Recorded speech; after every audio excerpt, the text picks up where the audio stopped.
Welcome to the Synthesis of Yoga, the book that changed my life. If you are here for the first time, we are going through Sri Aurobindo's The Synthesis of Yoga. We are studying line by line to internalize Sri Aurobindo's consciousness, his state of being, his ideas, his vision, and reading. When you read line by line, they are like doors opening to a world with the detailed, nuanced clarity of the whole world of yoga, various aspects of it that has been mapped across thousands of years by various schools of yoga, and Sri Aurobindo is bringing them all together. And you will find the link to this chapter in the description. Kindly follow the link and learn, read together with us. In our last episode, which was 86, we saw the churning of the ocean of life. In Indian tradition, this image of the churning of the ocean with devas and asuras is very well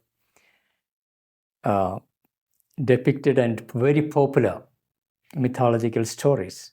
And Sri Aurobindo decoded that picture for us in the last episode, where we saw that behind our frontal vital, our reactive prana in the frontal layer, when that acts through desire soul, desires, cravings, when that is left behind, when we are able to go deep inward to establish in the true vital within, discover the true vital.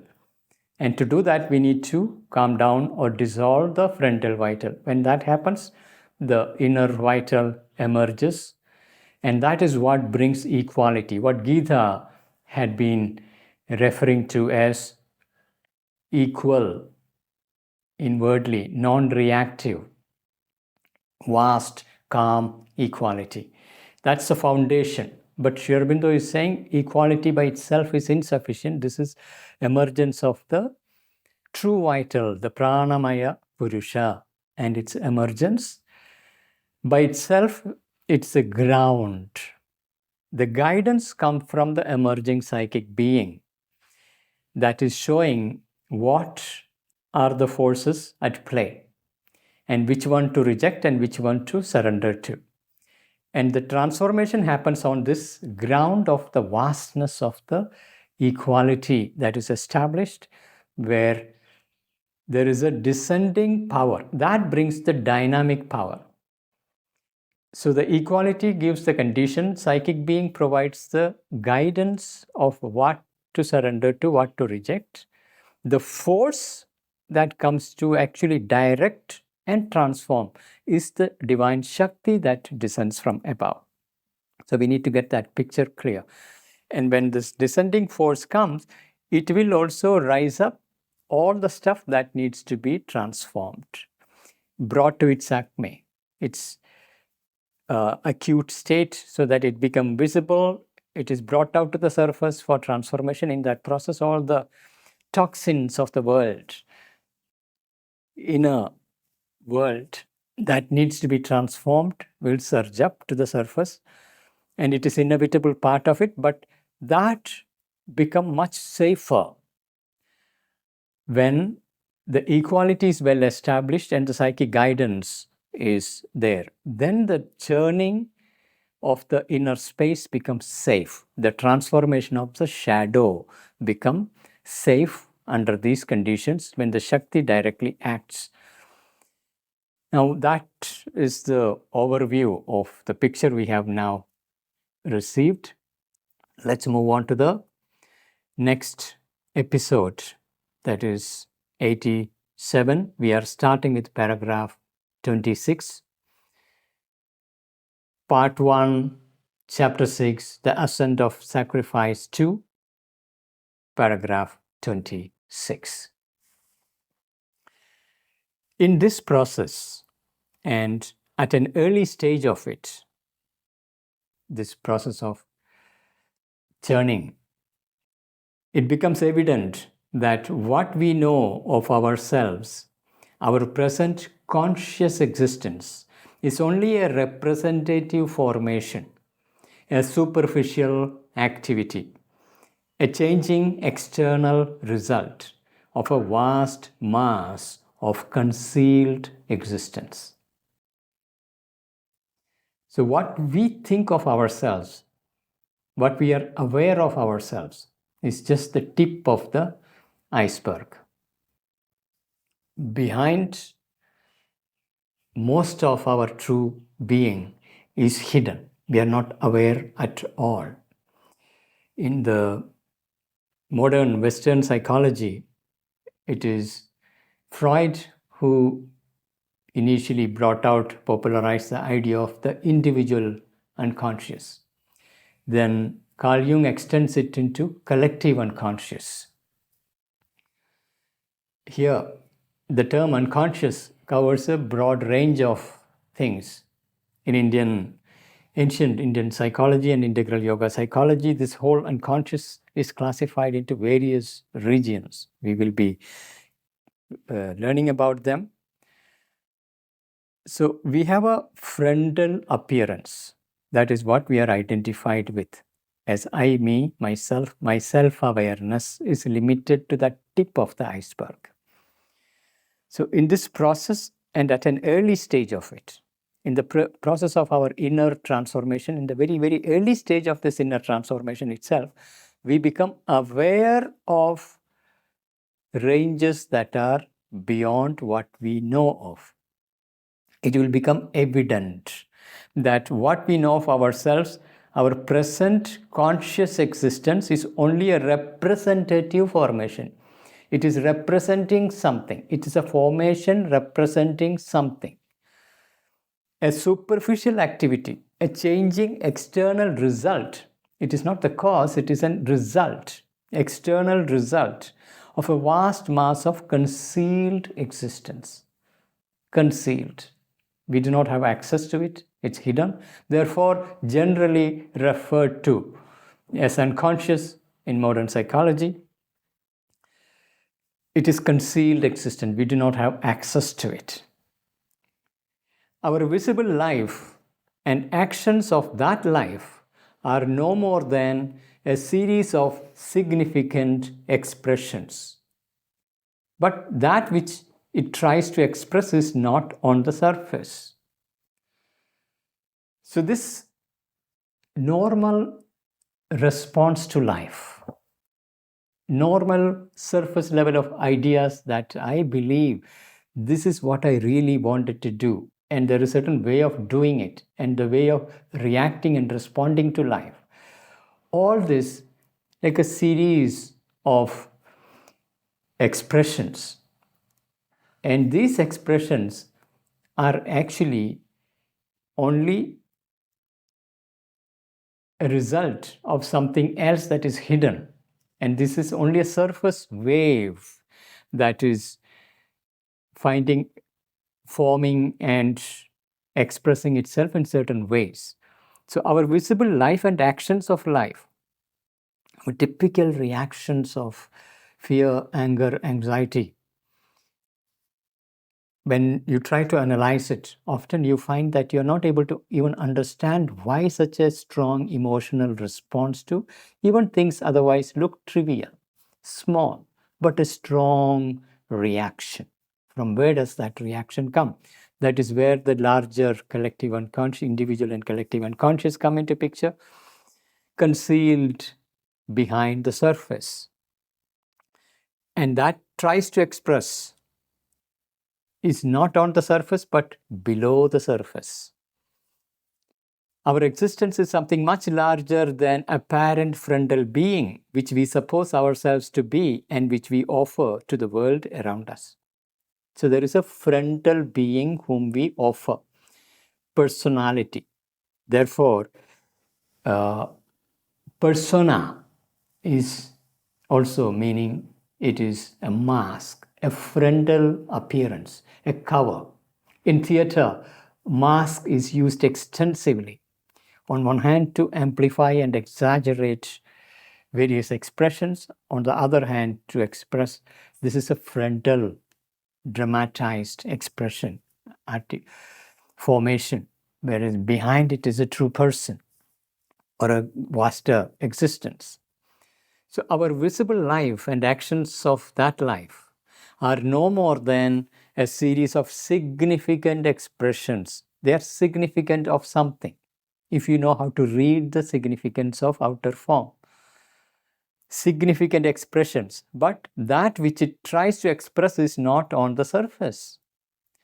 Our existence is something much larger than this apparent frontal being, which we suppose ourselves to be, and which we offer to the world around us. We may sincerely believe that this is what I wanted to do, this is my truth, but it is still only a surface. One's self-awareness is very narrow and limited. So there is because of the limitations of our self-awareness, notion of the self, it is only superficial. So even when you are very truthful, it is only truth about the surface nature of your being. And one is not aware of the deeper undercurrents that is propelling your decisions, but doing it from a layer that is below your field of awareness.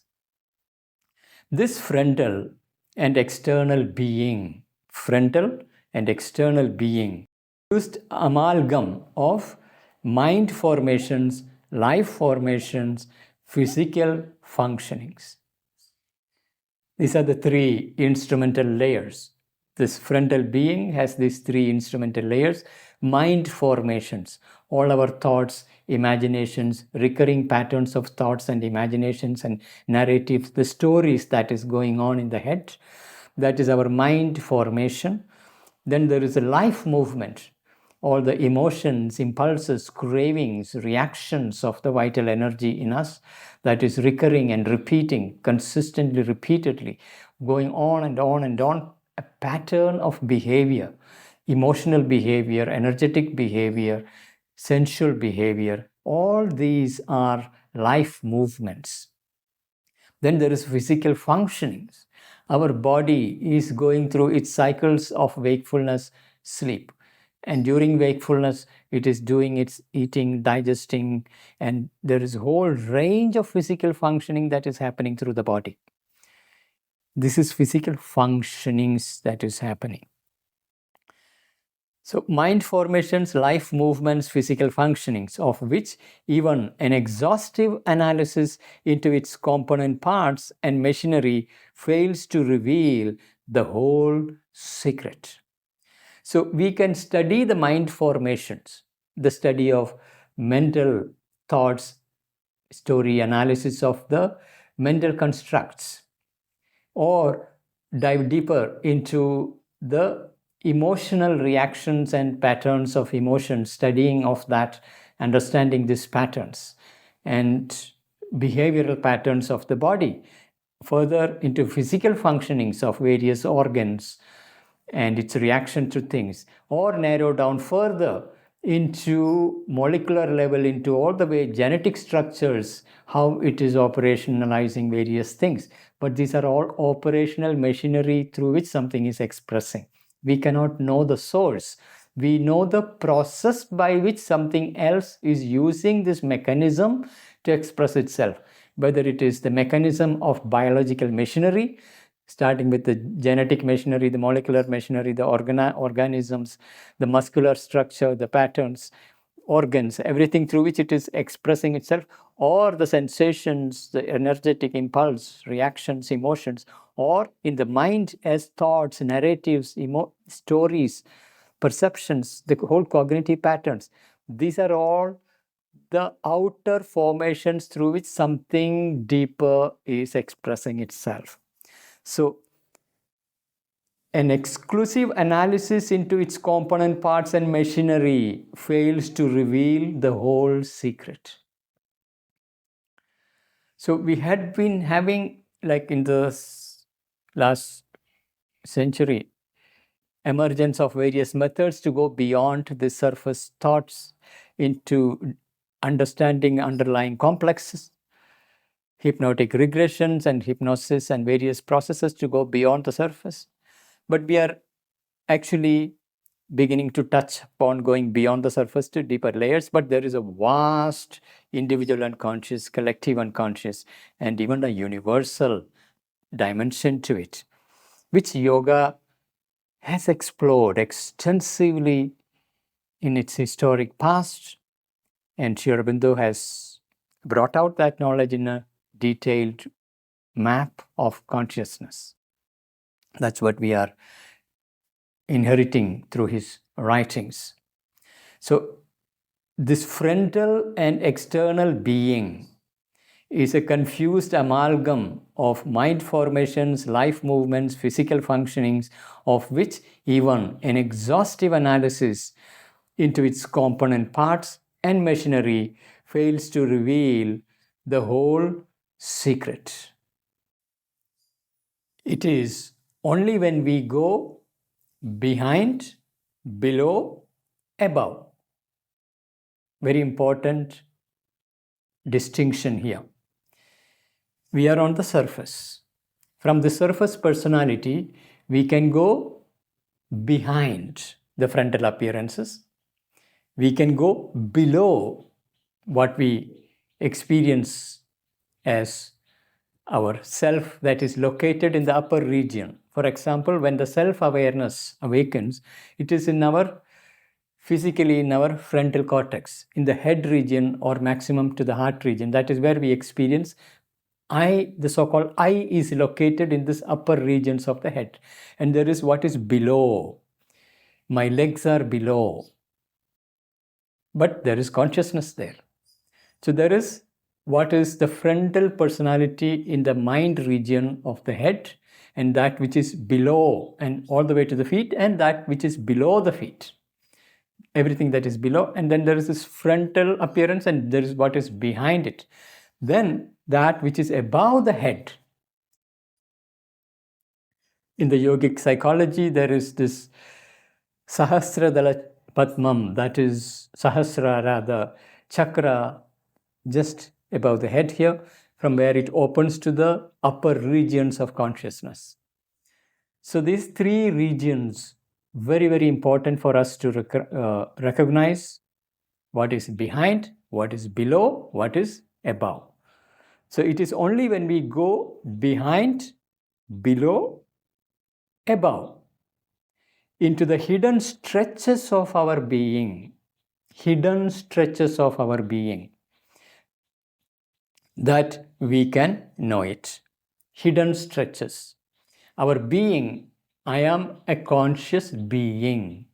But this conscious being is only the frontal appearance. Behind it is the hidden stretch, below it is a hidden stretch, above it is a hidden stretch. All this above, below, behind and below, all together, generally in the psychological explanations or explorations in the West as it has emerged, generally referred as one bucket called unconscious. We are unconscious of all these domains. What is above, what is behind, what is below. It is therefore, since it is unconscious, we say that is unconscious. Unconscious with respect to me, the I, the individual who is becoming self-aware. Everything else is unconscious. There is a tiny little frontal formation of which we are conscious.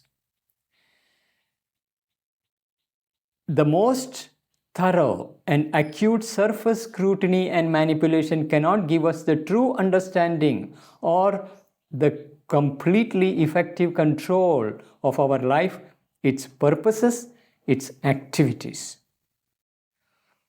So we have our frontal mind, life energy, physical formation. The body is a frontal physical formation.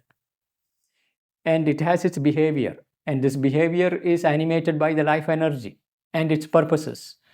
And this is again directed by or guided by the limited story the mind is holding on to as its identity. This is me. This is what is happening to me. I am this body.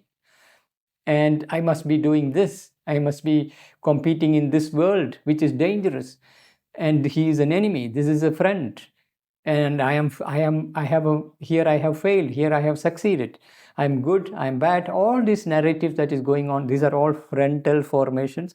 No matter how much we analyze the mental formations, the vital formations, or physical formations, all the way even to the genetic structures, it is still the surface machinery formation. So the most thorough and acute surface scrutiny and manipulation. Genetic engineering, for example, gene editing, is a surface level manipulation. Without knowing the vast ocean and undercurrents of life that is finding expression through particular species, how that particular species is woven into the larger ecosystem of all other species, and the entire ecosystem is evolving together in harmony towards an evolutionary purpose. When you don't have that large picture, when you edit surface expressions of gene pattern, you can get localized result, but you do not know its larger consequence in the larger ecosystem and long time spans. That is a limitation of the tiny little mind trying to manipulate the surface processes and machinery of nature. The most thorough and acute surface scrutiny and manipulation cannot give us the true understanding or the completely effective control of our life, its purposes, its activities. So it's not just genetic editing. If we look at psychoanalysis, trying to analyze the stories that mind is telling, to understand the underlying complexes, underlying patterns, these too is a surface manipulation. Though in hypnosis you can still go, in regression you still go beyond the surface to understand the underlying patterns. And we see in the life of Carl Jung, who developed, in fact, yogic methods to go beyond the surface into the inner, what is behind the surface layers, and analyze the patterns and discover the stories emerging from deeper characters. He discovers hidden beings, archetypal powers. Whereas if you look at Freud's work, it is more what is below. And he developed a whole theory about sexuality as the driving force behind all things, because that is his exploration was into the individual unconscious, but the subconscious region that is below. In Carl Jung's work, we see what is behind the subliminal regions, archetypal powers that he encounters, and that opens to more of a collective unconscious. When we manipulate surface alone, we don't really get to see the purpose of life. The purpose of life is expressing itself through individual lives. And these surface level activities do not give. Deep psychology, we can see already is diving deeper into these domains. Especially Carl Jung's work, we see a deeper dive into the depths behind the surface.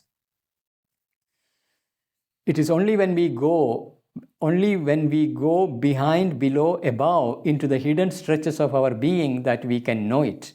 The most thorough and acute surface scrutiny and manipulation cannot give us the true understanding or the completely effective control of our life, its purposes, its activities. That inability indeed is the cause of the failure of reason, morality, and even other surface action to control and deliver and perfect the life of the human race. Our rational intelligence, which is actually a part of our surface movements. This surface intelligence is limited because it lives on the surface, measures the surface formations, outer exterior of nature.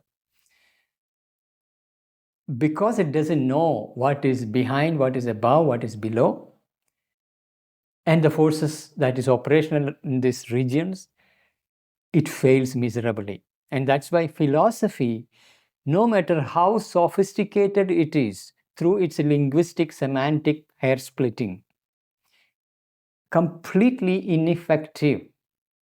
And the philosophers sitting in the ivory towers creating wonderful philosophies, decade after decade, century after century, but human life doesn't change. You come up with a nice, beautiful philosophy, nothing much fundamentally changes. Nor does morality, thou shalt not steal, thou shalt not do this or that. It doesn't fundamentally change the nature of the human beast. The life energy, the vaster impulsions and compulsions cannot be contained by this surface level manipulation and control.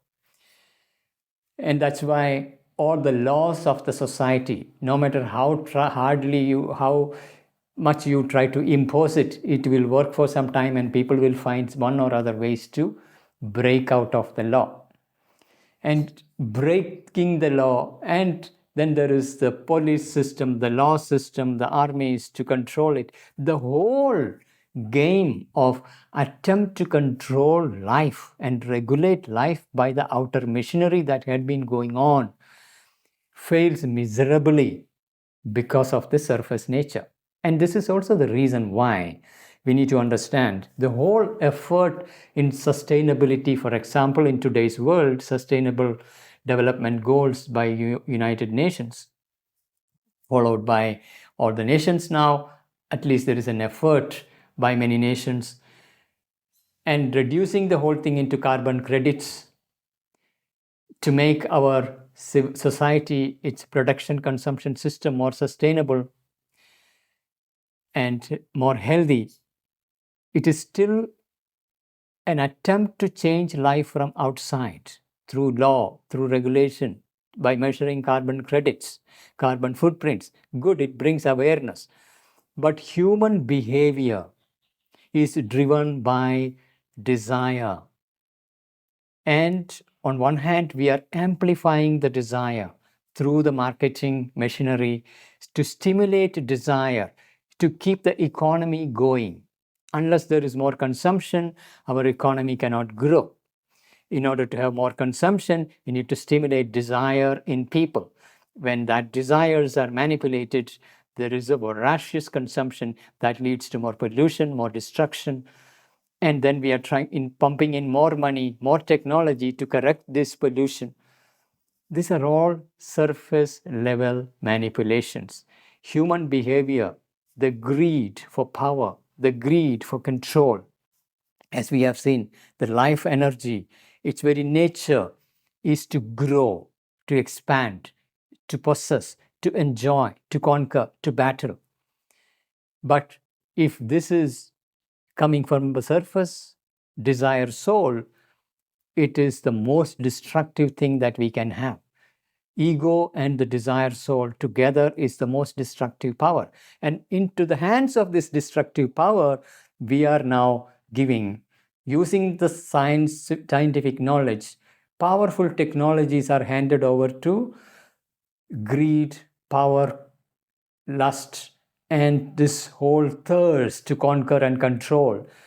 Therefore, the battles of the world and this surface manipulation, no matter how much laws we can bring in, how much army we are generating, controlling, it cannot fundamentally change human nature. We cannot create a perfect human race with these outer superficial transformation. The very fundamental consciousness itself has to undergo transformation. For that, we need to go beyond the surface level of understanding to know what is behind, what is below, what is above. And that is the picture Sri Aurobindo is giving us. And this is a long, patient work. It is not something that we can do by passing a law, creating a policy. There is a dedicated inner work and transformation that is required. It is only when we go behind, below, above into the hidden stretches of our being that we can know it. The most thorough and acute surface scrutiny and manipulation cannot give us the true understanding or the completely effective control of our life, its purposes, its activities. That inability indeed is the cause of the failure of reason, morality, and even other surface action to control and deliver and perfect the life of the human race. So it's very reasonable to think, like in a communist system, to do a centralized planning. Equality is a wonderful ideal. Everyone is equal. There is no up, high and low. Wonderful ideals. But human psychology is way too complex. It's not merely an economic arrangement. Human economy is driven by deeper human needs, psychological needs. And these domains are hardly known and explored. And reason itself is a machinery, and that comes up with law, regulation, controlling life, a regulated life, a regimented life. But after a while, life will destroy all the disciplinary structure that is put in. And on the other hand, we have capitalist system that says individual freedom is the most sacrosanct aspect, empower the individual. And when the individual is not having a vaster comprehension than the individual need for power and control and conquest, which is allowed in the capitalist system through competition, that creates a huge imbalance in the society where one person owns vast majority of the wealth and the rest is underprivileged. And then eventually disruptions, imbalances, destruction that happens, which we are right now going through. For below, even our most obscure physical consciousness is a subconscious being in which, as in a covering and supporting soil, are all manner of hidden seeds that sprout up unaccountably to us on our surface, and into which we are constantly throwing the fresh seeds that prolong our past and will influence our future. A subconscious being, obscure, small in its motions, preciously and almost fantastically sub-rational, but of an immense potency for the earth life. So here now he is giving us more detail about what is below. So we have our surface conscious wakeful state, and there is a range of consciousness that is below, which is obscure physical consciousness. Our body has consciousness. It is referred to as physical consciousness. Body consciousness is physical. Body is made of material substance, and matter has a consciousness. And in our body, it is far more awake. There is a physical consciousness in the body that is running the show, which is like replacing all our cells, digestion, circulation of the blood, growth of the nails, hair, everything. The entire biological machinery is run by physical consciousness, and it is highly mechanical in its nature. And all that we develop as a habit in our conscious wakeful state when we repeat something. When we learn, for example, driving, we repeat the act of driving again and again and again, and what we call the muscle memory. When we repeat something, it becomes a habit. It becomes a habit because it gets deposited into the body consciousness. That's like a seed planted in the body consciousness. It will stay there. And body's function is to hold that. So it automates. The automation is part of body consciousness. The reason why we live like automations, we tend to automate everything, is because of the body consciousness. When we repeat a behavior, it becomes automatic, habitual. Once it is habitual, it is effortless. Once it is effortless, you don't have to pay attention to it, it will run like a machine. So there is a body consciousness. It is fundamentally irrational, because conscious awareness is not required to run it. And it is a collection of various seeds that are gathered from the past. It is our past, evolutionary past. This past is gathered up like a soil, hidden soil within us. Not only this particular life, our body took birth and has a certain lifespan and has certain experience. All that you experienced in this current life, repeated multiple times in the past, which has become a seed, and it become part of the soil. And soil is holding. This is the memory collection that I am having. This is the ideas that I am holding. And it is holding as a habitual formation. And into that, we keep adding new things. Anything that we have experienced and repeated, it will go and settle there. And it will hold. And many of them do not necessarily agree with each other. They contradict each other. And these formations run the show. They are very potent, enormously potent power of the subconscient. It is subconscious, therefore we refer to it as a subconscient. And there is a subconscient being, who is not reasonable. You cannot deal with it with reason. You cannot explain to the body, look, you can swim, you have to swim. This is how you swim. The only way your body can learn swimming is by jumping into water, repeating again and again and again and again, and gradually depositing that kinesthetic capacity into the muscle memory so that the body knows now. And once it knows, it won't forget. It will not forget swimming. It will hold that memory. This is how the subconscient being works. And this is where the complexes of human nature are all buried. Seeds of all the diseases are actually stored up here. This is the past inheritance, not only of this body, then there is your body is inherited from the body of your parents and their parents. There is an inheritance of the biological formations of the family lineage. All the stuff is inherited through pure material nature. And then there is a collective emotional atmosphere of the family, of the collective life that is around, habitually imprinting its templates within you. And all this is part of our soil. And the language in which you are born. And language is a storehouse of memories of generations, stories. Everything is inherited and imprinted and held through the language. So the mind, the vital, the physical, all that gets stored up. And there is a subconscient memory that is holding everything inside, from where things sprout back. You may, at your conscious wakeful mind, you think that I want to change something. And you find yourself struggling to change habits. You're struggling because the subconscient is holding the template of the past, and it won't change. It is irrational. That is its very nature. For below, even our most obscure physical consciousness is a subconscious being. It is a subconscious being. We have a conscious being, which is a surface personality.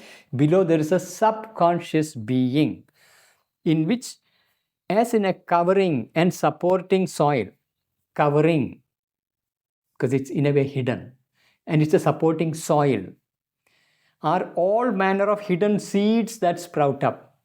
Manner of hidden seeds that sprout up. Seed templates are there of the past inheritance that can sprout up any time, unaccountably to us on our surface. All these seeds are unaccountable, and we cannot account of all that is stored up in that, because there's a huge inheritance sitting there of generations on our surface, unaccountably to us on our surface, and into which we are constantly throwing fresh seeds. All the new experiences, good and bad, are thrown into it.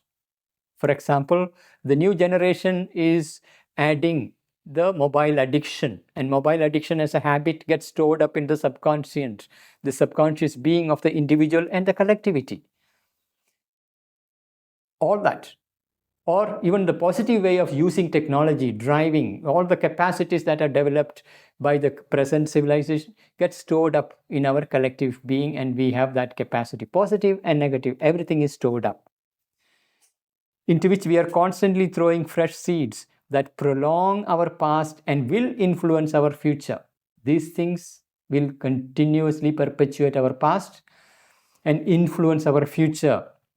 Because as the future comes, we have to learn new things. When we are to learn new things, we have to often erase old habits. But they don't let you easily erase the old habits. And that's a reason for conflict, internal conflict. The old formation refused to change. Therefore, the conflict. They prolong our past and will influence our future. A subconscious being, obscure, small in its motions. It is very small in its motions. It is held. This you perpetuate, I will perpetuate. I go on repeating. This is what I learned. This is the conservative part of our being. In every society, there is a conservatives and liberals. Political streams tend to become conservative and liberals. Conservatives want the glory of the past to be preserved, protected. Essentially, the forms of the past to be preserved and protected. Liberals want to break out of all the old and bring the new. And there is a conflict between the two. And the conservative tendency is to preserve all the gains of the past. And it has a role to play, positive role as well as a negative role. There is a good thing from the past that have to be preserved, and there are things from the past that are to be rejected because it is no more serving us. But it is obscure, small in its motions, capricious, and almost fantastically sub-rational. It is sub-rational, but of an immense potency for the earth life. It has an immense potency for earth life, our material life here on earth.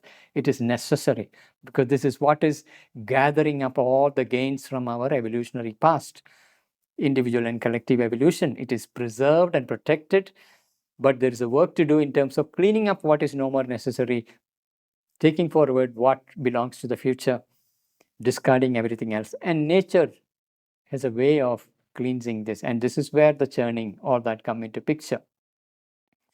So it's a fantastic journey that, when we say journey, it's the journey of transformation in which we have to encounter the sub-rational formations that get very emotional when you ask any change to be attempted there. And we have to deal with that. And the power of reason by itself is insufficient. A greater power is required because this power is of immense potency. It goes beyond our surface personality. It's an immense power. So this is there, and we have to deal with it. What is below the subconscious being? Again, behind. Now, he's taking up the what is behind.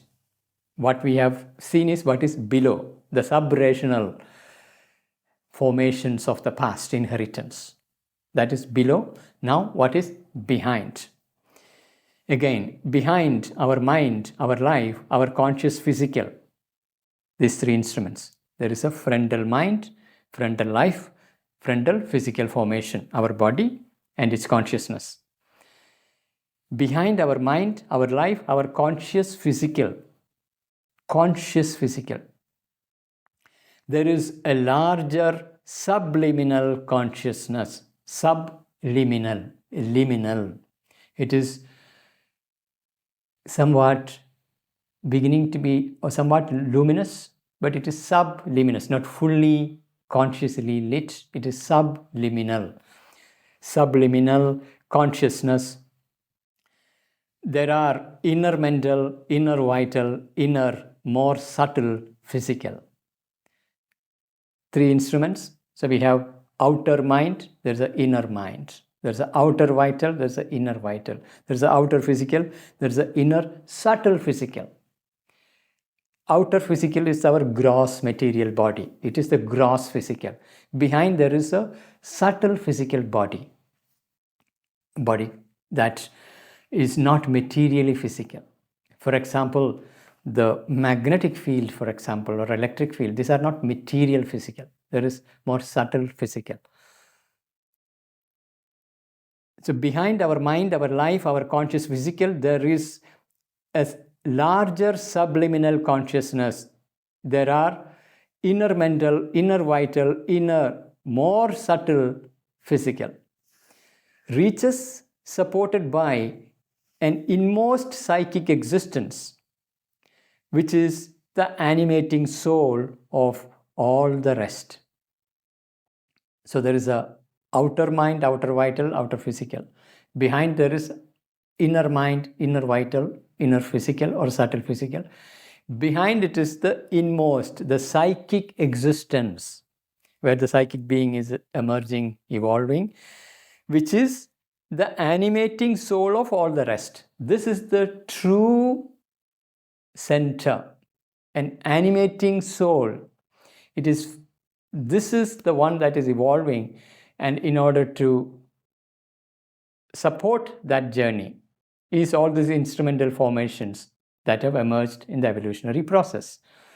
So psychic being, the psychic existence, uses this inner mind, inner vital, inner physical, and then it has to transmit that into outer mind, outer vital, outer physical. But these outer layers are the most obscure ones who are disconnected from the inmost existence. They are lost in their own formations. So first they have to discover this subliminal inner mind, inner vital, inner physical. Normally in our sleep state, we enter first into the subliminal ranges. That is where we encounter all our dream states, and everything happens in the subliminal space. And this is the space extensively explored and mapped, we can see in Carl Jung's work, the subliminal ranges, whereas Freud's work was more subconscient ranges that are below, that obscure formations that surge up into the surface. Reaches supported by an inmost psychic existence, which is the animating soul of all the rest. And in these hidden reaches too lie a mass of numerous pre-existent personalities which supply the material, the motive forces, the impulsions of our developing surface existence. There's a surface existence that receives impulsions, motive forces, and even the material from pre-existent personalities in the subliminal world within. Subliminal world has its personalities, characters, and this is one of the ways many of these personalities have been met and classified. We see in the works of Carl Jung, particularly his Red Book, where he has gone inward and explored and met many of these characters, and he came up with archetypes and the whole journey of individuation that he has come up with. It is into this journey to discover, coming up in touch with the psychic, the inner psychic being. But Carl Jung's use of the word psyche involves the whole psychological dimension, the frontal, inner, and we can say also inmost. Whereas in integral yoga, the psychic being and psychic existence, word psyche is used only for the inmost. In between, the mid region is the inner mind, inner vital, inner physical. And there is the outer mind, outer vital, outer physical. So we need to be clear about these distinctions. Again, so behind our mind, our life, our conscious physical, there is a larger subliminal consciousness. There are inner mental, inner vital, inner more subtle physical reaches supported by an inmost psychic existence, which is the animating soul of all the rest. And in these hidden reaches too lie a mass of numerous pre-existent personalities. Because of these pre-existent personalities, we discover that our surface personality trying to control, not even the whole surface personality, the surface mind thinking that I am the boss. I learned something new, now I am going to apply it in my life. and it tried to change your daily habits. You try to change your routines, and things doesn't change. On one hand, there is a subconscious habits holding things back. Then there is a subliminal personalities intervening and overriding the decisions made by surface personality. And you discover that you're doing things beyond, things that you decided not to do, you end up doing. Things that you wanted to do, you don't do, because these inner personalities are there. And the powers, obscure subconscious being and its habits are also there. So together, there is a complex game that is unfolding. So a mass of numerous pre-existent personalities which supply the material, the motive forces, the impulsions of our developing surface existence. This surface existence is a developing, continuously changing, evolving formation. It is an outer formation. Behind it, there is this vaster existence. And when we are learning and we are making progress in the world, there is a development. When we say development, the world development, India is developing, nations are developing, society is developing, this person is developing. All that development is the surface expressions, but there is a deeper undercurrent, deeper inner current. There is a current below, there is currents above. All these are finding its expression through this surface development personality. And that surface personality is under the influence of this inner and what is below. And they're all having a say in it, influencing it, using it as a means to express. So they provide the impulsion, motive forces, even the materials for the surface personality. For in each one of us here, there may be one central person. In each one of us here, in our manifest material life here on earth, maybe one central person, maybe one central person. He's not saying there is one central person. There is maybe one central person, but also a multitude of subordinate personalities.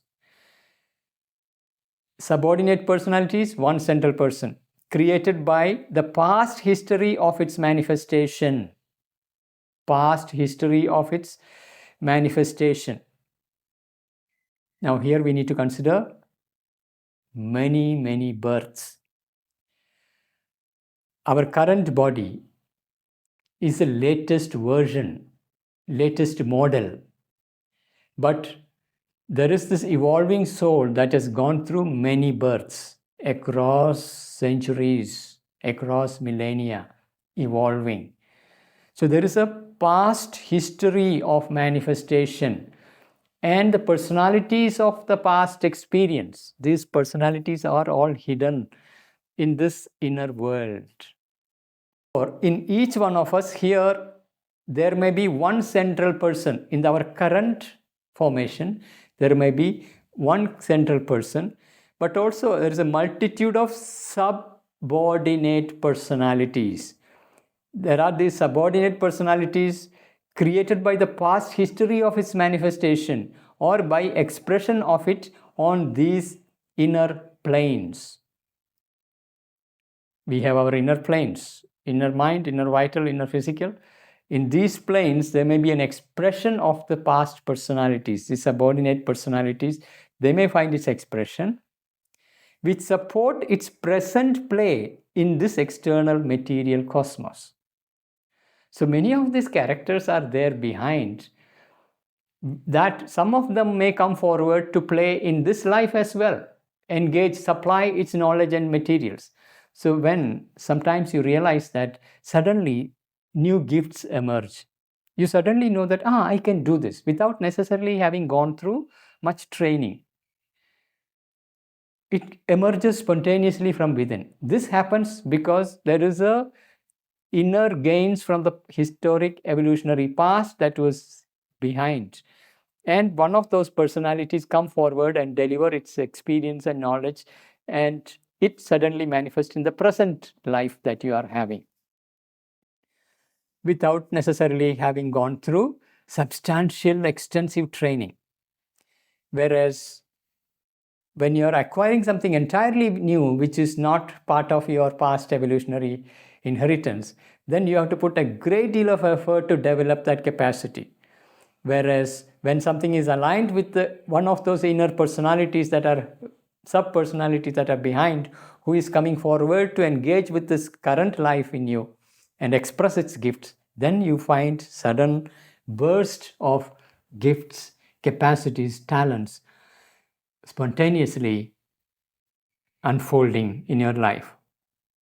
For in each one of us here, there may be one central person, but also a multitude of subordinate personalities created by the past history of its manifestation, or by expression of it on these inner planes, which support its present play. These personalities in the inner support its present play in this external material cosmos. So we are in this material cosmos, here on this beautiful little earth, which is part of the solar system, which is part of the Milky Way, which is part of a larger cosmic existence. This is the material plane in which we are playing our evolutionary game on this beautiful project Earth, where we have taken birth to engage in this game, but we are bringing our evolutionary past, which we have forgotten, but they are there in the subliminal ranges behind. And they show up and reveal as hidden gifts, which suddenly unfold in your life unexpectedly, often as part of yoga. When you discover your inner reaches and you open to this inner beings, that is when you find the powers unfolding. And this is a yogic method, part of that yogic unfolding, yogic growth. And while on our surface we are cut off from all around us, except through an exterior mind and sense contact. So we live on our surface, and in this surface we have our contacts with other people, other life, and this contact is happening through mind and senses. We have our 5 senses through which the contact is happening. I can see things that are around, I can hear all the sounds, I can smell, I can taste, I can touch. Through these senses, we are experiencing the material cosmos. And these sensations are gathered up by the mind, and mind is making up story. It is creating a representation of the world that is outside. Senses are having data, and mind processes all this data and creates a mind map of what is reality. But it is a mental construct. It is not the truth. It is mental truth, a limited experience of this particular bodily contacts of the material nature, and there is this small representation made in the mind. While on our surface, we are cut off from all around us except through an exterior mind and sense contact. This is the window through which we contact and experience the world, which delivers but little of us to our world. Which delivers but little. The world is infinitely complex. Out of that very tiny little portion is grasped by the senses and this little mind making sense out of things. Of our world to us, which delivers but little of us to our world. So this is a two-way traffic. On one hand, what we are in a deeper range behind, below, all that, finding its expression in the outer world, and then the outer world finding its expression through this tiny little window of senses and the mind entering into us. This is a tiny little formation, to and fro play happening, surface level play, which delivers but little of us to our world or of our world to us. So the world is delivering itself to us and we are delivering ourselves to the world. This interactive game that we are playing through the mind and senses. Senses are these 5 doors through which we experience the world, and world is pouring into us through these 5 senses, and the mind is making sense out of it and acting in the world. In these inner reaches, the barrier between us and the real existence is thin and easily broken. So this barrier of the mind and senses that currently we have gets thinner and eventually breaks down when we are able to go behind the surface personality to the inner mind, the inner vital, inner physical, where we come in touch directly with vaster existence. Otherwise, in the surface personality, it is a broken, tiny little inflow through the senses and the mind we experience. In these inner reaches, the barrier between us and the rest of existence is thin. Us and the rest of existence is thin and easily broken. There we can feel at once, not merely infer from their results, but feel directly the action of the secret world forces, mind forces, life forces, subtle physical forces that constitute universal and individual existence. We have our individual existence, our tiny little body.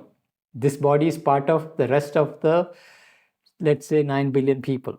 And these 9 billion people are part of the larger ecosystem of Earth, where there are billions and billions of other creatures, trees and animals and plants, and then there is the waters and hills. And in that larger existence, universal existence, there are universal forces. And what are these universal forces? There are subtle physical forces, there are life forces, mind forces, world forces.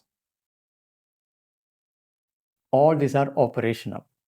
Mind forces, world forces, life forces, subtle physical force. So in a given tiny little life form, what finds expression as a life energy is only a tiny wave of a universal life.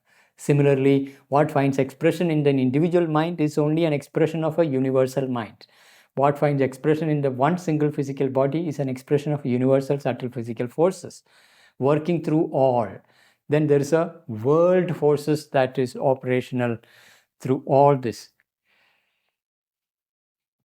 All these are playing out through individuals and collectivity. But we are aware only of a tiny little ripple within our individual existence. And that is the limitation of our surface personality and its limited knowledge. So the barrier between us and the rest of existence is thin and easily broken.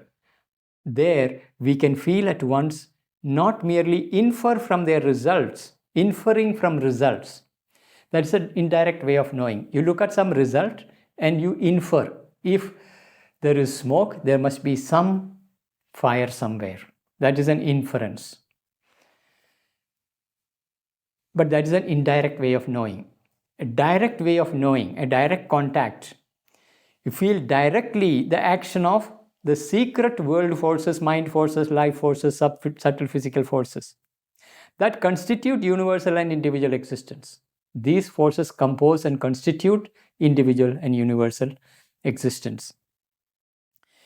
We shall even be able, if we will, but train ourselves to it, to lay our hands on these world forces.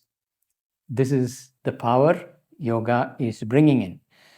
And this is where so-called siddhis come into picture, where you're going behind the surface into world forces that are operational in the world. But to do so, you need to get into the inner being.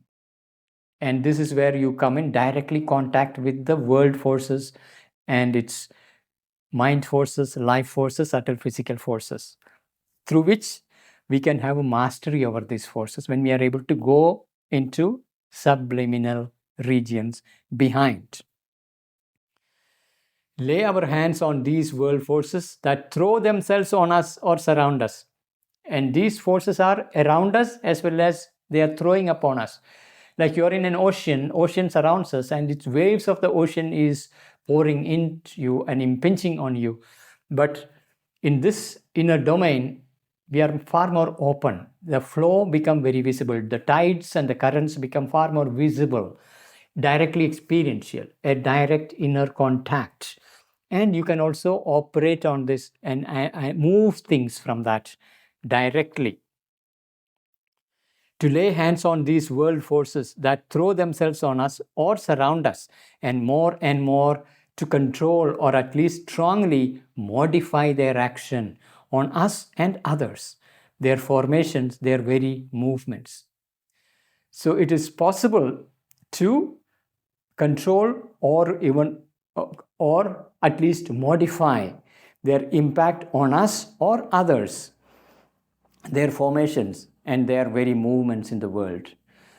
So a yogin become aware of the currents in the world, vast currents that are happening, mind currents, life energy currents, subtle physical force currents, and one can modify it, control it, change its formations. A great master is someone who can set in motion these things, in override the currents that are coming from other regions, create new currents, setting in motion. The leaders generally, those who are mobilizing the masses, they need to have access. They may be conscious, but it's not necessary that they are conscious. Access to inner vital, inner subtle physical, or inner mind. It is necessary. And only when those individuals become expressive channels of this inner mind, inner vital, inner physical, that they become the head movement, the inner or the expressive channel of a larger collective movement, or they set in motion larger forces of the society and the masses follow blindly. They are following because they are moved by these forces of the inner mind, inner vital, inner physical. Behind every mass movement, someone or other is consciously or unconsciously tapping into this inner mind, inner vital, inner physical. And only when that is open and expressing through an individual, they become powerful leaders through their oratory capacity, expressive capacity. They mobilize the masses and bring shifts in the world, in the society. So there we can feel at once. Here, that means the inner world, the inner dimension. There we can feel at once, not merely infer from their results, but feel directly the action of the secret world forces, mind forces, life forces, subtle physical forces that constitute universal and individual existence. We shall even be able, if we will, but train ourselves to it. We have to train ourselves. This is the yogic training. But if we will but train ourselves to it, to lay our hands on these world forces that throw themselves on us, surround us, and more to control or at least strongly modify their action on us and others, their formations, their very movements. This possibility become possible from a inner direct action level. That's the power yogi has. You may not be outwardly engaging with the world, going around giving talks. You may be sitting in your room, but you can develop the power to deal with the forces of nature and directly transmit your mind force, your life force, your vital, subtle physical force, and be effective in the world without world knowing it. So the great yogins and greatest masters are least known. The greatest rulers of the world are least known, because they can stay absolutely quiet behind the veil and move just like a director of a film. The masses see the actor on the screen and they fall in love with the actors, whereas the director is least visible. That's how the great masters work from behind the scene, because they can access these inner dimensions. Yet again, above our human mind, above. Now we have already covered what is below, which is irrational, obscure, evolutionary past. Then we have looked at what is behind the subliminal, which deals with the larger world forces, and we can directly act on it from there if we come in touch with it, gives greater mastery. Now we are coming to what is above. Yet again, above our human mind. Human mind is where our sense of I, we are mental beings, our self-reflective, self-awareness forms in our head region. So above our human mind are greater reaches superconscient to it. Superconscient. So what is below is subconscient. What is behind is subliminal. What is above is superconscient. All these superconscient, subliminal, and subconscient all together are part of the unconscious. We are unconscious of the superconscient, subliminal, subconscient.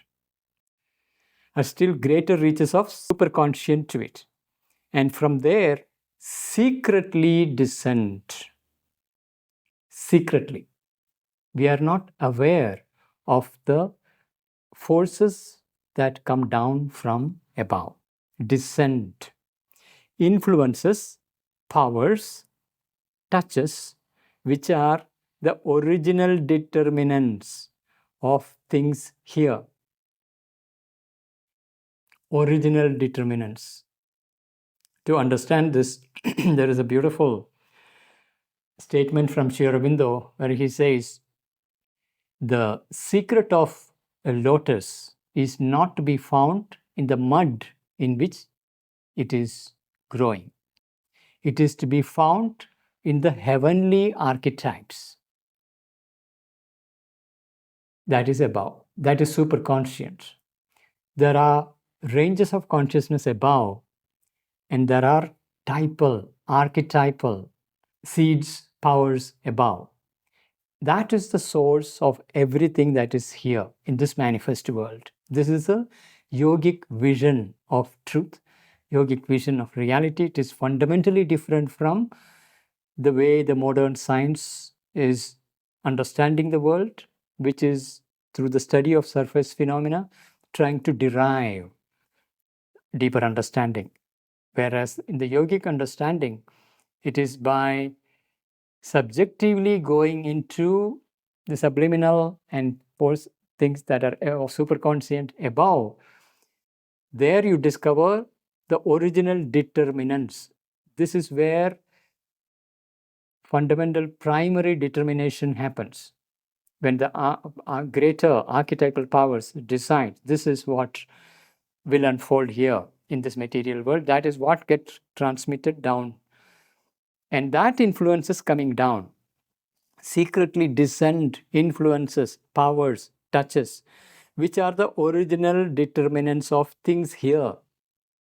And if they were called down in their fullness, that's another possibility. Calling down in their fullness could altogether alter the whole make and economy of life in the material universe. So here is the crux of yogic way of transforming the world. If we are to change the world, we have to bring into the world the determining powers from the superconscient ranges. Only that can fundamentally alter and permanently alter what is here in this material world. It has to be called down in their fullness, not in their partiality. Because historically, all the fundamental shifts in the world have been happening because some or other individual has ascended to a higher way of knowing, being, and brought down some glimpse, some portion, some parts of the higher consciousness, superconscient consciousness, which generally we refer as spiritual or divine ranges. And such individuals are revered for the miraculous influence, impact they have created in the world. But they are all able to do it because they are bringing something of this superconscient determinant consciousness into this world. Therefore, the world fundamentally undergoes change. Yet again, above our human mind are still greater reaches superconscient to it. With respect to mind, it is superconscient. With respect to mind, what is below is subconscient. With respect to mind, what is behind is subliminal. Yet again, above our human mind are still greater reaches superconscient to it, and from there secretly descend influences, powers, touches, which are the original determinants of things here. And if they were called down in their fullness, could altogether alter the whole make and economy of life in the material universe. This is what integral yoga is demanding us. Instead of doing the superficial surface manipulations, go inward, go upward, discover this superconscient powers above, bring them down. Life here on earth fundamentally will change. And for that, it requires the full powers to be brought down and not the immediate spiritual planes and their powers, which Sri Aurobindo has extensively mapped, the higher mind, the illumined mind, intuition, overmind. None of this is sufficient. One has to reach supermind itself, and that power has to be brought down all the way to the mind, life, physical. Then there is a fundamental, radical transformation of earth consciousness. This is what Sri Aurobindo and Mother worked on and actually established here on earth. And the resultant consequences is what is currently unfolding in the world. A rapid, turbulent transformation of which the world really doesn't know. Only those who studied Sri Aurobindo and Mother's works know what they have done. But world in general has no clue what has happened, what powers have been brought down here on earth. It is all this latent experience and knowledge that the divine working upon us by our opening to it in the integral yoga progressively reveals to us, uses and works out the consequences as means and steps towards a transformation of our whole being and nature. These experiences are latent within us. These are all potentialities latent, like a seed having potential. It is latent. It can unfold if we consciously open to that possibility. It is all this latent experience and knowledge that the divine force working upon us, the divine force working upon us by our opening to it. Divine force can effectively work on us when we consciously open to it. In the integral yoga, progressively reveals to us. So when this divine forces, when we open to it, they work through us in our integral yoga and progressively reveals to us, uses and works out the consequences. Uses and works out the consequences as means and steps towards a transformation of our whole being and nature. So our entire mental, vital, physical being can fundamentally, radically change when these divine powers descend and works out its steps. You see, it is not our limited mind that can know this. That is only a surface, superficial formation. Our life is thenceforth no longer a little rolling wave on the surface, but interpenetrant, if not coincident, with the cosmic life. Our individual life mold dissolves or breaks out of its narrowness and merges with the larger cosmic life, and it becomes coincident one with that larger life. So it is no longer a rolling wave on the surface, but you become the ocean itself and the ocean currents. So you know the larger movements of the cosmic life unfolding here on earth and consciously influence, impact, and lead without necessarily world knowing about it. And that is the work of great masters like Sri Aurobindo and Mother. That's what they have been doing. Our life is thenceforth no longer a little rolling wave on the surface, but interpenetrant, if not coincident, with the cosmic life. It is interpenetrated with the cosmic life, if not one with the cosmic life. Our spirit, our self, rises not only into an inner identity and some wide cosmic self, identification, inner identification, and opening to a wide cosmic self, but into also some contact with that which is beyond, aware of and dominant over the action of the universe. So the cosmic existence, we have the universe, the manifest universe in time and space. And there is a poise beyond this time and space, the transcendent dimension.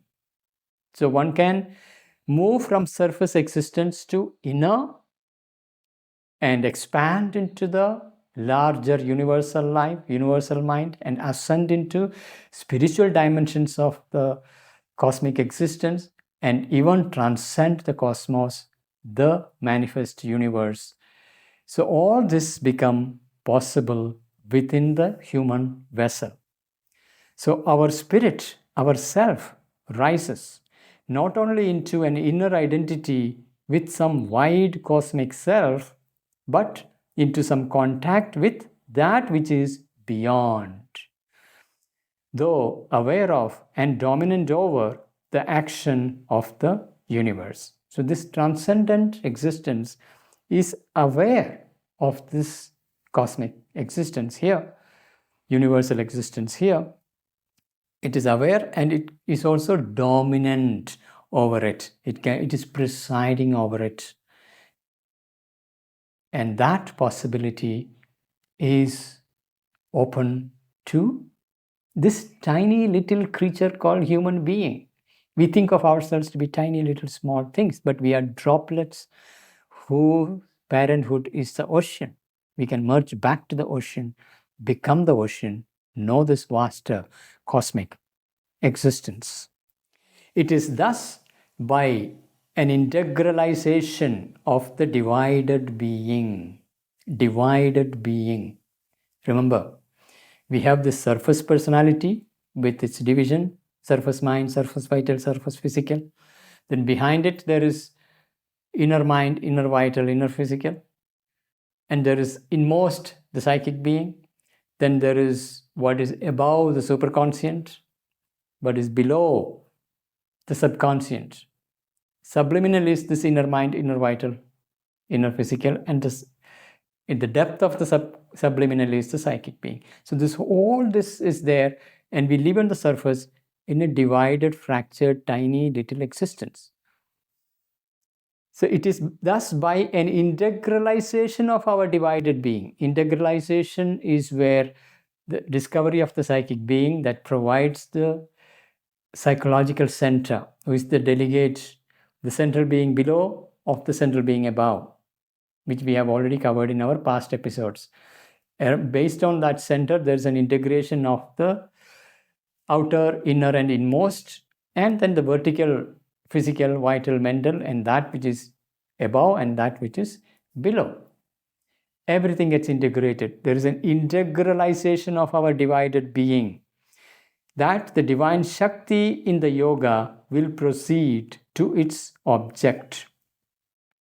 This integralization is what the divine Shakti will bring in. Progressively, in this yoga, she would proceed to that object.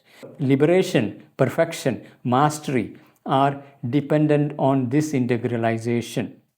So liberation of the consciousness that is entangled with the surface personality, liberating it into the inner, inmost, and then liberating upward, above, into the larger universal, cosmic, and transcendent existence. That is a liberation. Then there's a perfection. That coming down into this surface layer formations of the mental, vital, physical formations, and perfecting this instrument so that the divinity can find expression. And mastery over the larger life that is around. So liberation, perfection, mastery are dependent on this integralization. Since the little wave on the surface cannot control its own movement, much less have any true control over the vast life around it. So it is this surface, tiny little wave on the surface cannot really control itself or the vaster ocean. The Divine Shakti descending will bring the integralization, bring with it liberation, perfection, and mastery. This is the movement. The Shakti, the power of the infinite and the eternal, descends within us, works, breaks up our present psychological formations. So the descending Shakti breaks up our existing psychological formations. These psychological formations are of the past, mental formation, vital formation, physical formations, physical consciousness, the habitual formations.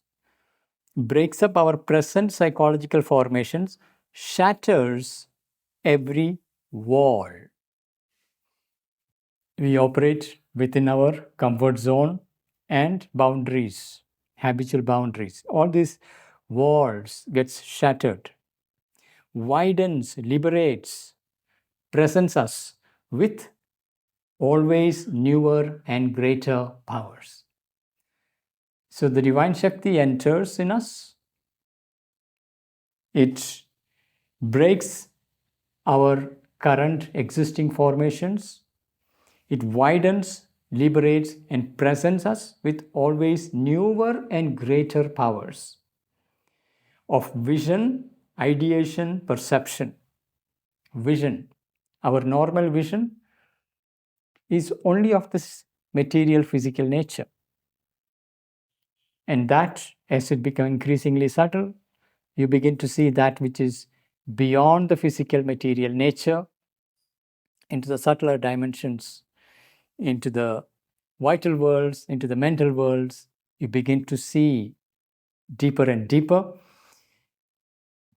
So the greater, newer and greater powers of vision, ideation, perception.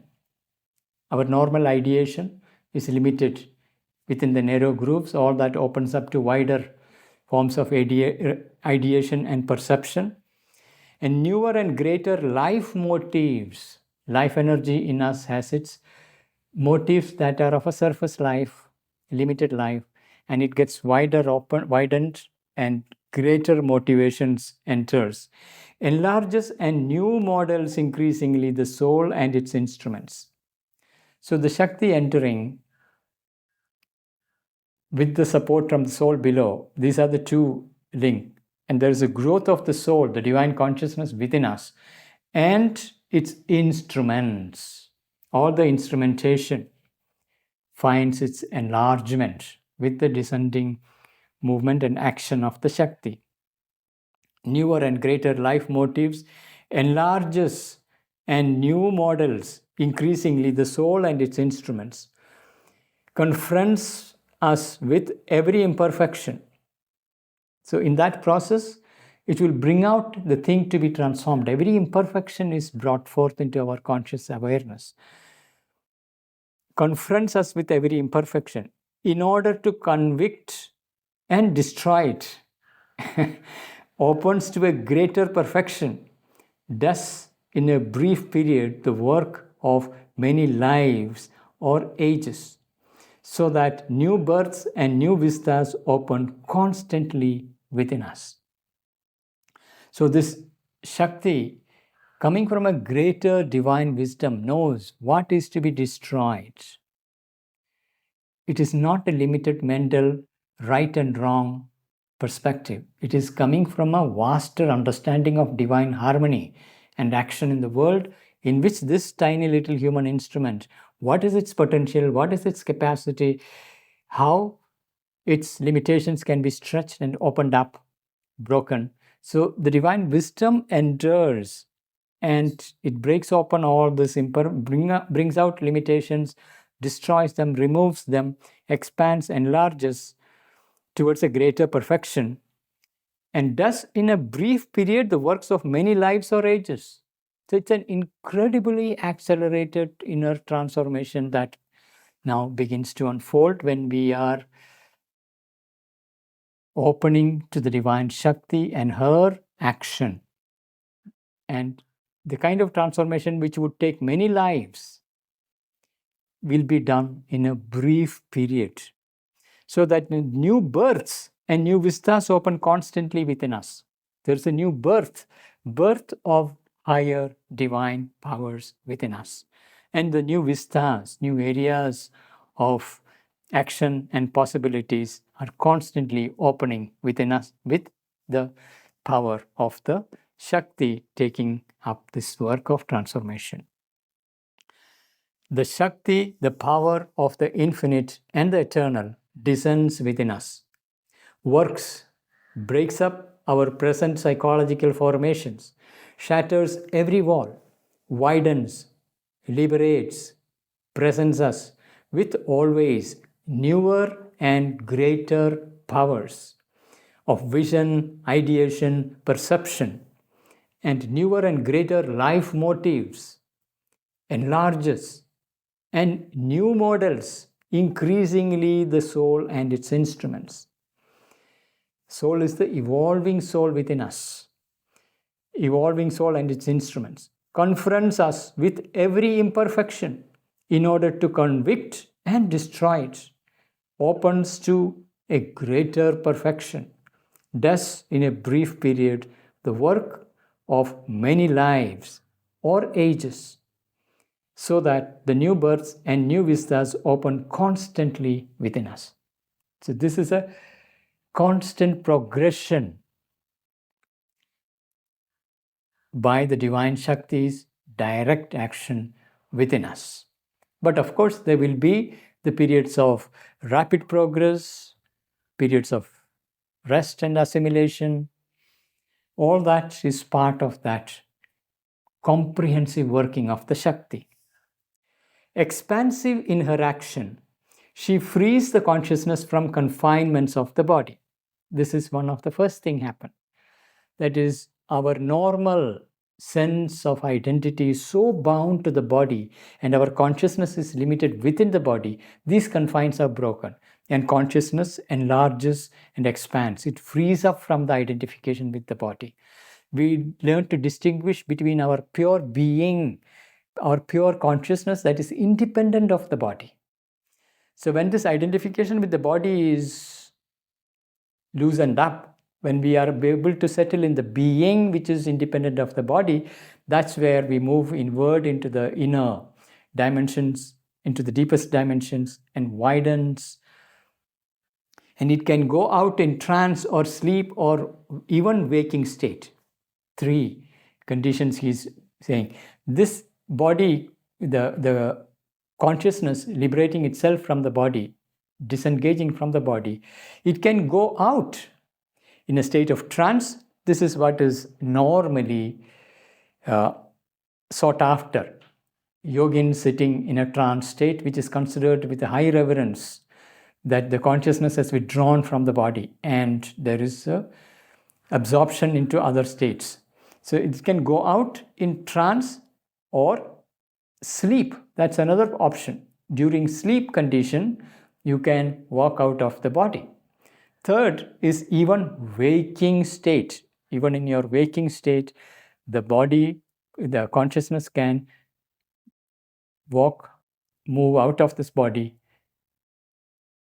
enter into wider realms, travel beyond this immediate material physical world. All this opens up. So expansive in her action, she frees up the consciousness from the confinement of the body. It can go out in trance or sleep or even waking. If you got used to only in the trance state you can access something deeper, pure consciousness, and step out, then it becomes increasingly difficult to access it in the wakeful state. So we need to progressively develop the inwardization during the wakeful state. It can go out in trance or sleep or even waking and enter into worlds or other regions of this world and act there or carry back its experience. So it can go out and enter into the regions, into worlds or other regions of this world. There are many worlds. There are other regions of this world. We can enter into all those in this condition. It's like traveling without luggage. Consider body to be like a luggage. Keep it aside in your room and you travel. Travel to the other regions of the world or even other worlds beyond this material physical world, and act there or carry back its experience. So it's not just a witness going over there. You can act there and carry back the results. These are possible when the Shakti does that. Higher levels of consciousness enters. They can do it. It spreads out, feeling the body only as a small part of itself, and begins to contain what before contained it. So our consciousness spreads out. Initially, consciousness is contained within the body, but the more you are able to detach your consciousness from the body, pure being, pure awareness, the field of awareness, you start living in that. You see that the body is only a small part of you. It is just a frontal formation. And it begins to contain what before contained it. So the body is held in your being, in your consciousness. Not the body contains your consciousness, other way around. Your being, your consciousness contains the body. So it spreads out, feeling the body only as a small part of itself, and begins to contain what before contained it. It achieves the cosmic consciousness and extends itself to be commensurate with the universe. So in that infinite expansion and ascension, it enters cosmic consciousness and extends itself to be commensurate with the universe. You become the universe. No more this tiny little body, a tiny little spot on this tiny little earth. You become the universe. It begins to know inwardly and directly, and not merely by external observation and contact. So this way of knowing, inwardly and directly. Otherwise, our way of knowing is outward mind and senses through sensory external contact. That is how we know. Now we have developed this inner consciousness. From there, we can know inwardly and directly. The forces at play in the world, feels their movement, distinguishes their functioning, and can operate immediately upon them. So not only knowing, can also operate upon them. Influence, modify, all that become possible directly from your inner liberated state of consciousness and being.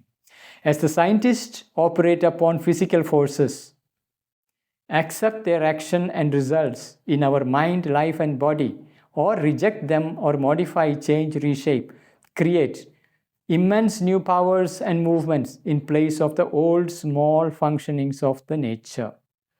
So we have our mind, life, and body, our outer instruments. And this is constantly besieged by these forces. When we stand back, we can begin to see these forces, mind forces, life forces, physical forces, or world forces, which is operating through this mind, life, body, modify them, or even create immense new powers and movements. Modify, change, reshape in the place of old small functioning of the nature. The outer nature's old narrow functioning gets broken, extended, expanded, freed up. There is the enormous capacity that emerges with this operationalization of the greater consciousness. So it begins to know inwardly and directly, and not merely by external observation and contact, the forces at play in the world, feels their movement, distinguishes their functioning, and can operate immediately upon them, as the scientist operates upon physical forces. Accept their action and results in our mind, life, and body, or reject them, or modify, change, reshape, create immense new powers and movements in place of the old, small functioning of the nature. This is the kind of transformation we undergo as a result of the divine Shakti pouring into the instrumental mold and breaking all the limitations, expanding the possibilities, opening to cosmic workings. We begin to perceive the working of the forces of universal mind, and to know how our thoughts are created by that working, separate from within the truth and falsehood of our perceptions. Separate from within the truth and falsehood of our perceptions, enlarge their field, extend and illumine their significance, become master of our own minds, and active to shape the movements of mind in the world around us. Imagine our brain to be like an antenna, which is tuned into the larger universal mind, and habitually it picks up a little bit of information. If there are hundreds of channels, it is used to receiving one or two channels, and habitually some thoughts and imagination. That's all what it is possible. And this gets open to universal mind. When the limitations are broken, the mind opens to the universal mind. So we begin to perceive the workings of the forces of the universal mind. So when the mind, your physical brain become calm and quiet, and the mind becomes silent, you are able to pick up the signals of the universal mind and its workings and its forces, mind forces operating in the world. And to know how our thoughts are created by that working, because you're receiving from the universal mind into your individual mind. Separate from within the truth and falsehood of our perceptions. So from within we can filter out what is true, what is false. Enlarge their field, the scope of mind's range of knowledge. It can be extended. What it can know, all that can be expanded. Extend and illumine their significance. What is known and its significance get illumined from a wider, deeper knowing. Extend and illumine their significance. Become master of our own minds. Instead of being a slave of the mind that is working habitually, unconsciously, continuously, you become master of the mind and active to shape the movements of the mind in the world and around us. So we become active creators of the movements of the mind inside us, around us. We can set in motion the mind movements consciously, powerful currents, new ideas, new visions, new perceptions that ripple across into the life that is surrounding, the world that is surrounding. We begin to perceive the flow and surge of the universal life force. So just like the mind, there is a universal mind, so there is the universal life and its currents, its waves, and we begin to directly detect it, the flow and surge of the life force. We begin to perceive the flow and surge of the universal life forces, detect the origin and law of our feelings. So the way we feel things, it is because life currents from all around is pouring in. So we begin to see the law of our feelings, emotions, sensations, passions, because this is part of a larger life. So we understand their movements, their laws. Then we are free to accept, reject, or newly create. Feelings, emotions, sensations, passions. We need not be slaves of our feelings, emotions, sensations, passions. We can free to accept, reject, or newly create. Open to wider, rise to higher planes of life power. So we can consciously ascend to higher powers of life power, ascend to higher planes of life power itself, widen and rise. So we begin to perceive the flow and surge of the universal life forces, detect the origin and law of our feelings, emotions, sensations, passions, are free to accept, reject, new create, open to wider, rise to higher planes of life power. All this is the natural consequence of us opening to the Divine Shakti and her workings, breaking out all the limitations. We begin to perceive too the key to the enigma of matter. Matter, our material nature, the very enigma. There is a mystery about matter. Matter is not this entirely mechanical, dull, stone stuff that has no consciousness in it. There is a mystery there to be discovered. We begin to perceive too the key to the enigma of matter. Follow the interplay of mind and life and consciousness upon it.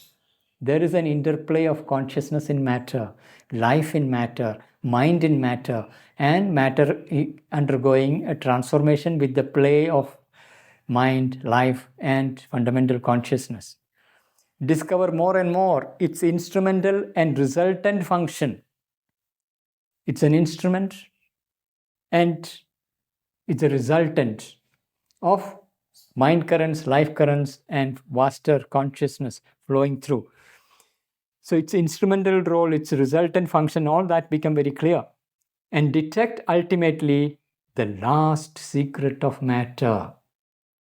We will be able to detect ultimately the last secret of matter. What is that secret? It's a form, not merely of energy. This is what our science has already discovered. Matter is nothing but energy condensed. We can discover matter is nothing but energy. There is this profound energy, not just physical energy. In yogic perspective, there is life energy behind the subtle physical energies. Then there is life energy, there is a mind's energy, corresponding mind force, life force, subtle physical force, all that we can detect. But beyond all that, not just a form, not merely of energy, but of involved and arrested or unstably fixed and restricted consciousness. We discover the pure consciousness in matter, but of involved and arrested. It is an involved consciousness. It is an arrested consciousness. It is frozen, involved and arrested or unstably fixed. It's fixed but unstably fixed and restricted consciousness. The confines, the lattice of matter, the particulate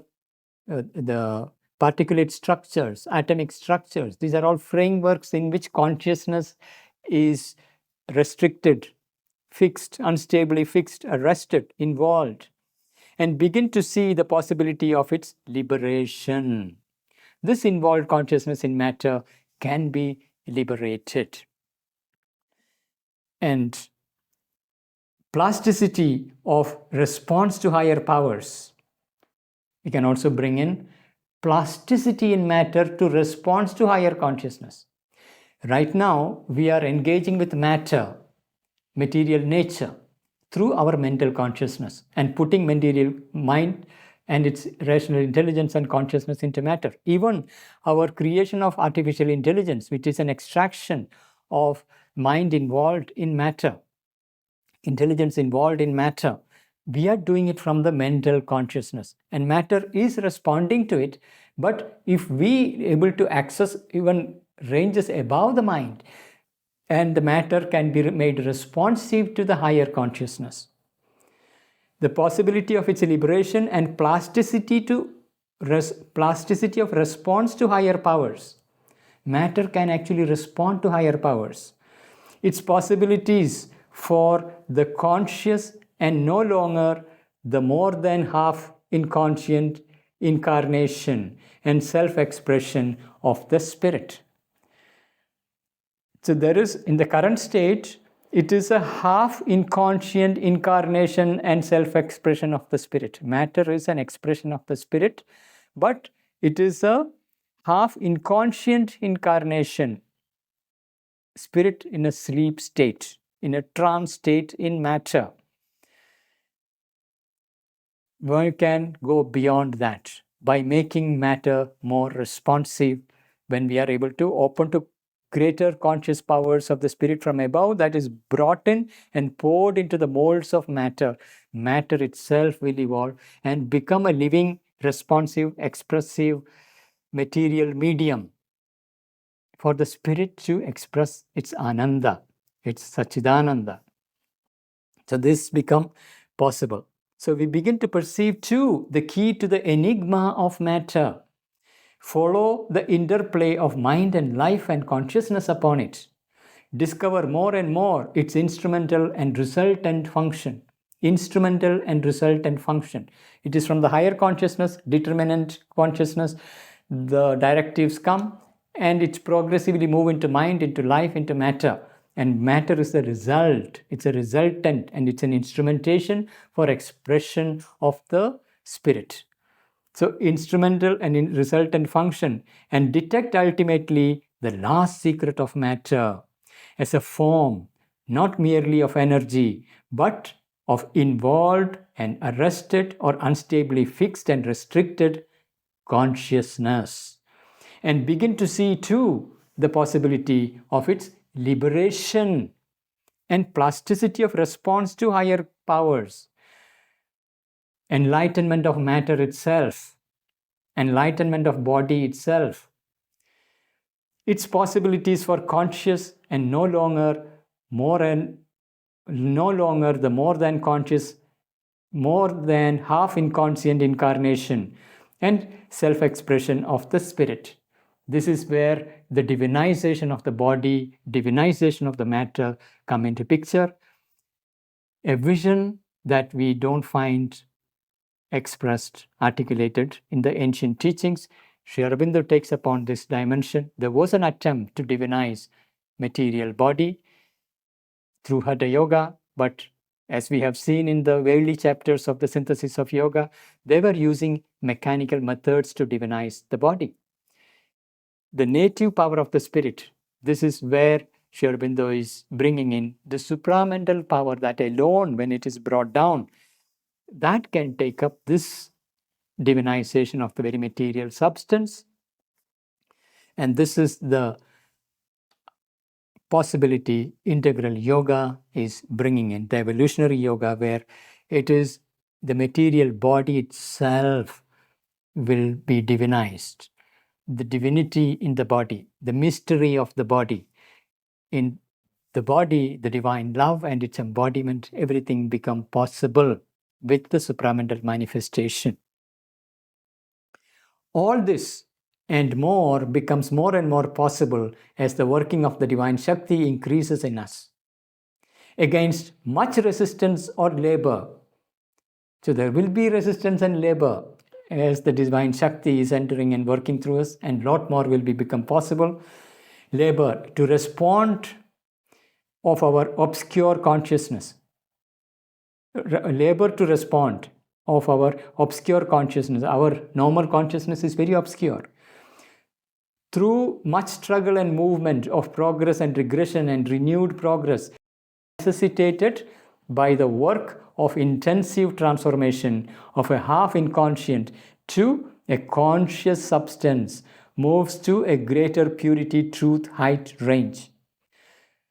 So the substance itself becomes conscious, not mentally conscious, supramentally conscious, supramentalized substance, material body, going through all the progression, regression, renewed progress, everything, eventually, ultimately, the intense transformation leading to what was half inconscient into a conscious, divinized substance.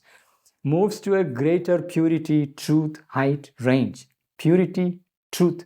The divine truth can find expression. The height, instead of being bound in the lower planes of existence, there are the higher planes we have access to, and its powers brought into it. Whole range opens up.